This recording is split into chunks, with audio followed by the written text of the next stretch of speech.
Okay, today we are going to be looking at Chapter 1, Section 3, Democracy in the United States. Remember, you can find the notes page in Google Classroom, and so find it there, and anything you see in red you need to put into your notes, and then when you're done, submit it in Google Classroom so I can give you a grade for it.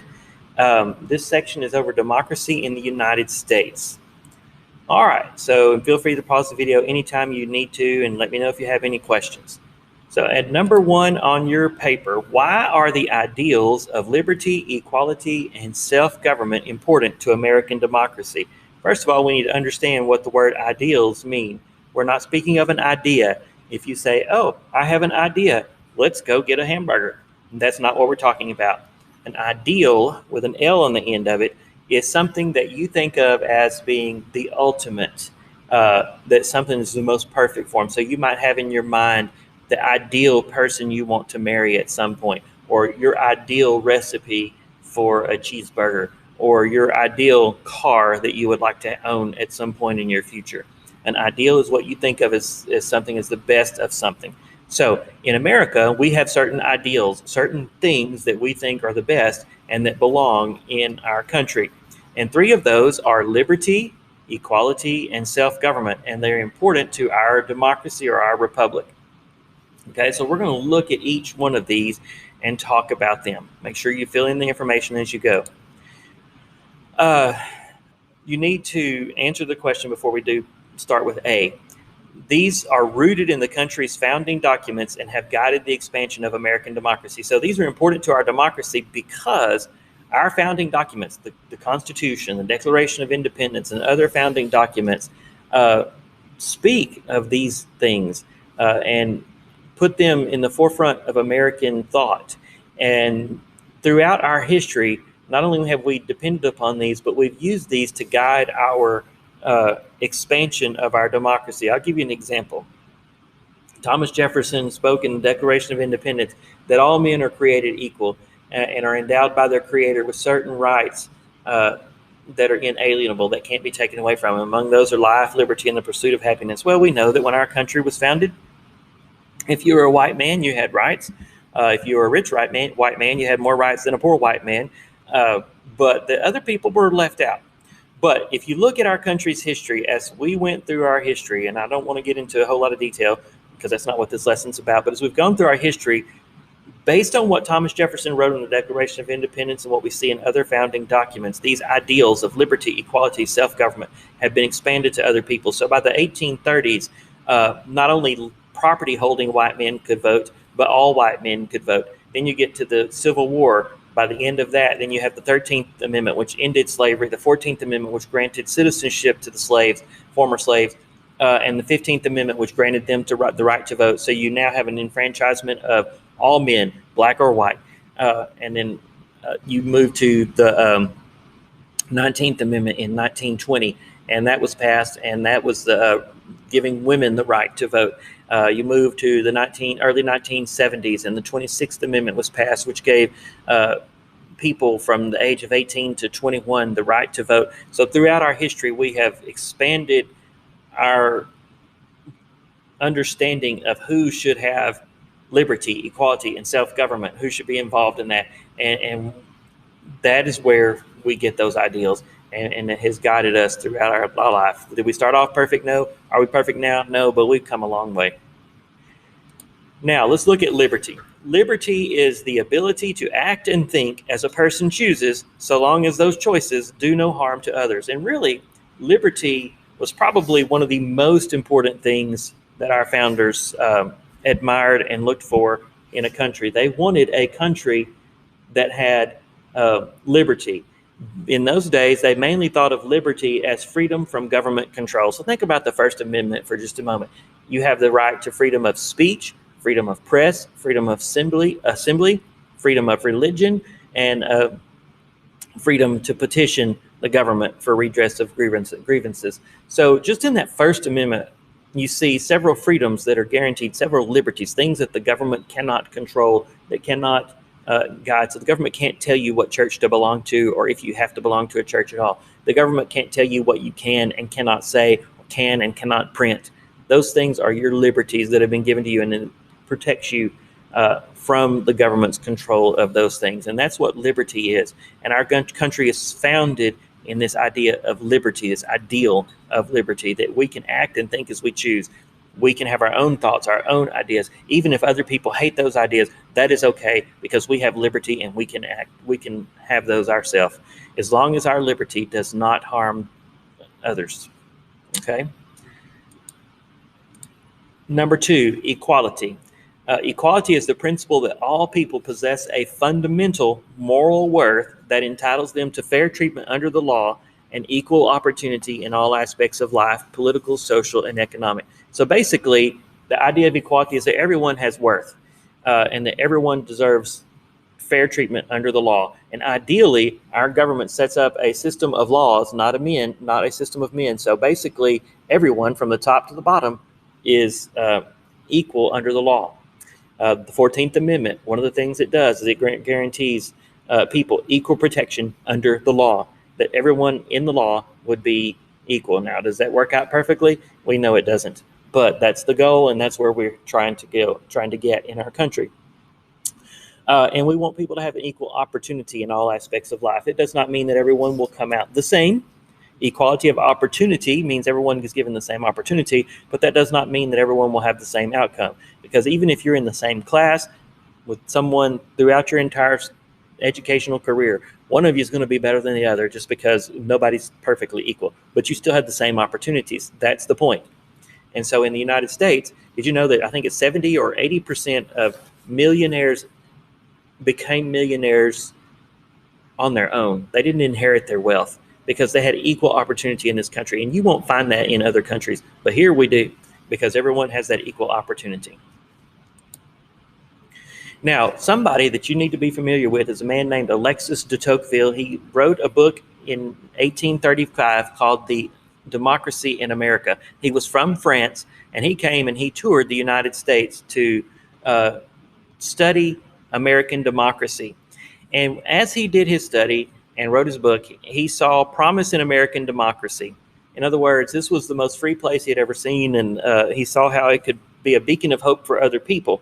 But he also saw danger because of the way we treated our slaves and the treatment of Native Americans. And so that was something that he warned of. Even though there was a lot of democracy, a lot of freedom, a lot of liberty that he observed, he also warned us about those two things, because they were contrary to what we believed, what we said we believed, what our founding documents said we believed. And so he warned of those things. He also noted that in our country, you might even call a servant ma'am or sir, whereas that would never happen in a place like France where he was from. He also warned of democratic despotism. Despotism is when a government is absolutely in control of someone. If you have a despot, that means they rule over you ruthlessly. Okay? And so he feared of he warned us of this fear of democratic despotism, that people might give government too much power to achieve equality, which would lead to tyranny. So basically, he said, if you're not careful, then you will use your government to grant equality, not necessarily equality of opportunity, but equality, period, equality of outcome, and that might lead to a form of tyranny. And there are some in our country who would argue that maybe we've come to that place, that in order to have equality, that the government has too much power and uses it in a way that's not right. That's a debate for another time, but there are some who feel that way. The third ideal that we embrace is this ideal of self-government. Okay, it's the idea that people could rule themselves and do so as political equals. This is rooted in that foundational idea that government derives its power from the people. Okay, the government does not rule because of its own authority. It rules because we gave it the authority to do so. How does the preamble to our Constitution start? We, the people. Okay, so self-government is this idea that we give the authority to the government and they rule on our behalf to protect and defend our rights.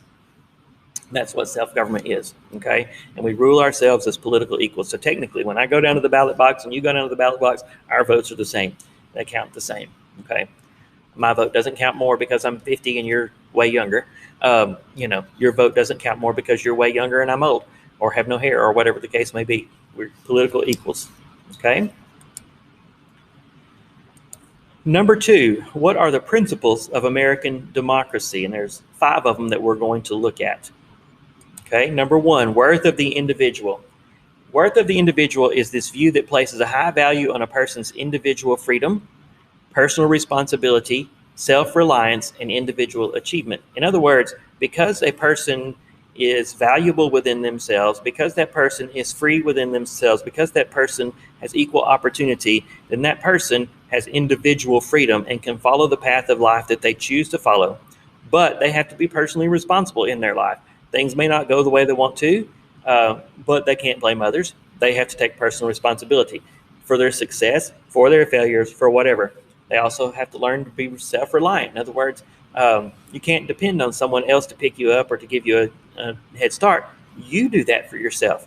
Never be a victim. I'm a firm believer in never let anyone make you into a victim. You always realize, I'm going to do what I'm going to do, and you try to stop me.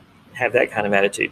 Individual achievement is something that we look at. So the worth of the individual is important in our country. It's this idea of this rugged individualism is what some people call it, where we have this idea that we go and we make our own way and we stand up on our own 2 feet and we have the opportunity to make it right or rich or whatever we want to be. Number 2 is the rule of law. In other words, everyone, we are a government of laws, not men. John Adams said that. In other words, everyone is basically subject to the rule of law.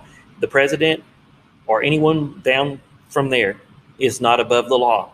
We are a government of laws. Now in England, the Queen of England, because she's the sovereign and she has all authority because they believe in the divine right of kings there, she doesn't have to drive with a driver's license, which I've shared that with you before.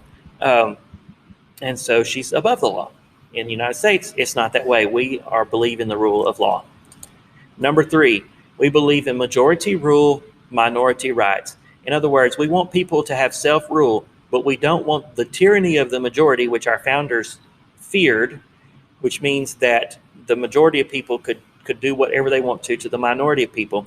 So we allow self-rule, but we ensure minority rights so that there's no tyranny of the majority. And we do that by protecting the rights of those on the losing side, okay, or the minority. When I say minority, I'm not talking about racial or religious minorities. I'm talking about people who are not in the winning side of the election, okay? So majority rule, we have self-rule, but we protect and enshrine protection of minority rights in that majority rule kind of idea. Compromise. It's the ability for 2 opposing groups to give up some of what they want in order to come to an agreement. Our country seems to have lost the ability to compromise. What you need to understand is that our founders, when they sat down to, especially the Constitution, when they sat down to write the Constitution, there were some who didn't want the Constitution at all. There were some who absolutely wanted it, and there were some who were in the middle. Then they had to figure out how best to make it work. How we're going to figure out how to elect a president. How many presidents are we going to have? Those are questions they had to answer. And they didn't agree, okay? They argued loudly and vehemently, and they came to a compromise. They learned how to compromise so that they could come up with something. President Reagan, when he was president, he said, I would rather have 80% of a loaf of bread than no bread at all. In other words, he was willing to compromise with people who were on the other side in order to make a deal and get something better, which was better than nothing. Our country seems to have lost that ability, but compromise is important founding value for us. And number 5, citizen participation. Basically, it's the idea that if our republic is going to work properly, citizens must participate. You need to be involved, not just in voting, but in knowing what's going on so that you can make an informed vote. You don't want to just vote for a party. You don't want to just vote for a personality. You want to vote for someone who's going to stand for the issues you care about and you believe in, but you have to know those issues first. So you need to be informed. Don't just vote willy-nilly. Be informed and choose your candidates based on what you believe and what you think needs to happen, okay? So citizen participation is important. And lastly, why is the free enterprise system important to American democracy? Free enterprise basically means capitalism. Why is it that we can go out and go to the store and buy whatever brand of loaf of bread we want, or whatever brand of deodorant we want, or whatever brand of shoes we want? Why do we have that? Why do we have options of stores to go to? Why is that important to our democracy? Well, it's because we believe that economic freedom allows people to preserve other freedoms. In other words, if you can open a business if you want to, and you have the freedom to do that, then that economic freedom has led to you having the other kinds of freedoms in life. Okay, if you can choose to go shop at somewhere that has a better quality of product rather than someone that just has a lower quality, then that allows you to be more free. You can choose to buy a cheaper product rather than a more expensive product, then that allows you to be more free. So economic freedom allows people to preserve other freedoms. All right, that's going to be all for that. So make sure you do any work that's associated with this lesson, and make sure you submit your notes for a grade. I hope you have a good day.